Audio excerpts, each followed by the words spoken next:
मैं ये बताना चाहता हूँ, हमें गुरुजी से जुड़े हुए ज़्यादा समय नहीं हुआ है। हमें 5 महीने हुए हैं गुरुजी से जुड़े हुए। हम जुड़े इस तरह से कि मेरे बेटे को सडन, हम कहीं से घूम के आए घर, और मेरे बेटे को पैरों में दर्द हुआ। वो कहने लगा, मम्मी मेरे ना पैरों में दर्द हो रहा है, मैं स्कूल नहीं जाना चाहता। तो उसकी मम्मी ने सोचा कि ये बहाना मार रहा है, झूठ बोल रहा है स्कूल ना जाने के लिए। उन्होंने ज़बरदस्ती उसे स्कूल भेज दिया। जब वो स्कूल से घर आया तो स्कूल से मेरे पास पहले फ़ोन आया कि आपके बेटे के ना पैरों में दिक्कत हो रही है, आप उसको ले जाइए। मैं उसे लेके घर आ गया। उससे चला नहीं जा रहा था। तो जो हमारे घर के पास डॉक्टर थे जिनसे उसकी दवाई चल रही थी बुखार की, वो कहने लगे ऐसी कोई घबराने की बात नहीं है, दवाई दे दो। आजकल जो बुखार है चिकनगुनिया टाइप है, इसमें इस तरह की परेशानी हो जाती है। हमने भी समझा ऐसे ही है। हमने उसे एक दिन दवाई दी, दूसरे दिन फिर दवाई दी, तब भी उसको आराम नहीं आया। तीसरे दिन रात को हम लेटे हुए उसके हाथ देख रहे थे तो उसके हाथ बिल्कुल सफ़ेद, और उसका चेहरा भी सफ़ेद पड़ गया था। तो मैंने उसकी मम्मी से कहा, अपनी आंटी से कहा कि इसको एक बार किसी और डॉक्टर को भी दिखा लेते हैं। यहाँ दिलशाद गार्डन में एक डॉक्टर हैं आस्था क्लिनिक करके, तो वहाँ हमने उनको दिखाया। उन्होंने कहा कि भैया इसको ना जीबीएस हो गया है। हमें नहीं पता था जीबीएस क्या होता है। वो कहते हैं एक वायरस होता है जो 15 साल से छोटी उम्र के बच्चों को पकड़ता है, और लाखों में कोई एक आधी केस होता है ऐसा। तो और क्या बोलते हैं, ये पहले पैरों की नसों को जॉक करता है, फिर हाथों की नसों को ब्लॉक कर देता है, फिर रेस्पिरेटरी सिस्टम को, और फिर माइंड को। खेल खत्म। 5 या 6 दिन का टाइम लेता है ये पूरी बॉडी में फैलने के लिए। 2 दिन ऑलरेडी हो चुके थे। उन्होंने कहा इसे तुरंत हॉस्पिटल में एडमिट कर दो।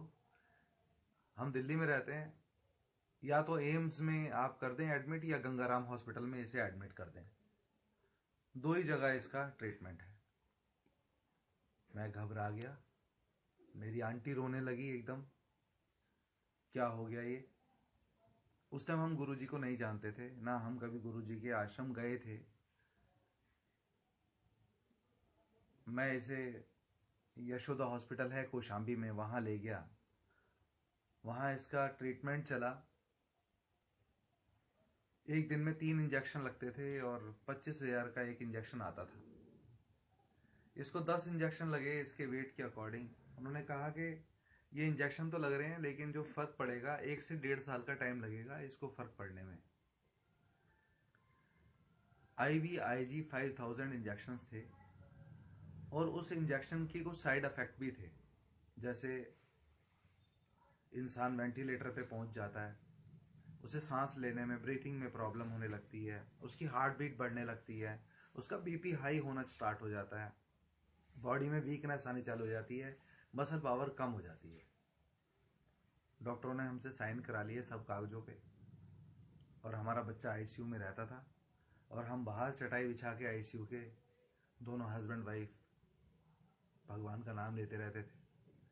8 दिन ये हॉस्पिटल में रहा, और उस 8-9 दिन बाद ये डिस्चार्ज होके हम करवा के इसको घर ले आए। तो उसके 2-3 दिन बाद इसने बोला, पापा मैं ना ट्यूशन वाली मैडम के पास जाना चाहता हूँ। मैंने कहा ठीक है बेटा, कोई बात नहीं। ये स्कूल नहीं जा रहा था, कह रहा मेरा बच्चों से मिलने का मन करता है। मैंने कहा कोई बात नहीं, चलते हैं। रात को 11 बजे हम ट्यूशन वाली मैडम के घर गए। उन्होंने कहा कि ना गुरु जी का आश्रम है, तो वहाँ आप इसको लेके जाओ, इसको बड़ा आराम पड़ेगा। मैंने कहा जहाँ जाते हैं सब लोग कुछ ना कुछ बताते ही हैं।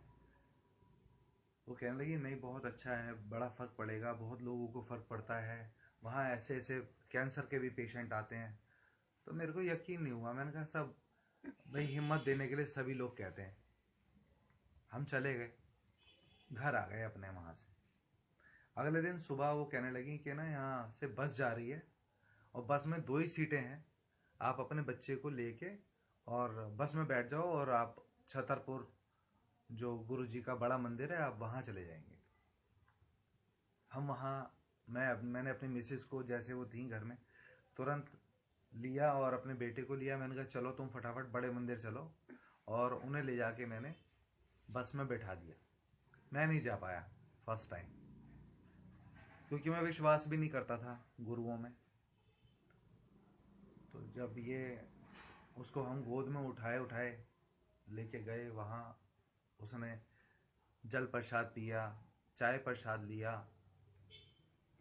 उसने लंगर प्रसाद चखा। वो घर आया तो मुझे उसके चेहरे में कुछ फर्क नज़र आया। आज 5 महीने हो चुके हैं, उसकी कोई दवाई नहीं चल रही है। वो सिर्फ लंगर प्रसाद खाता है, चाय प्रसाद, जल प्रसाद लेता है। गुरु जी के आशीर्वाद से हमारे घर में गुरु जी का सत्संग भी गुरु जी ने करवाया, और मैं मानने लगा हूँ। मुझे भी लगता था कोई इंसान भगवान नहीं हो सकता, लेकिन भगवान होते हैं। साक्षात गुरु जी शिव का अवतार हैं, ये बात सच है। किसी की कोई भी परेशानी हो, कोई प्रॉब्लम हो, तो वो बड़े मंदिर जाके उस चीज़ को, उस शक्ति को आभास कर सकता है, जो कि मैंने भी किया। सब लोग कहते थे स्वर्ग लगता है, स्वर्ग लगता है। अब मुझे भी वहाँ पे जाना स्वर्ग जैसा लगता है। जय गुरु जी। शुक्राना गुरु जी।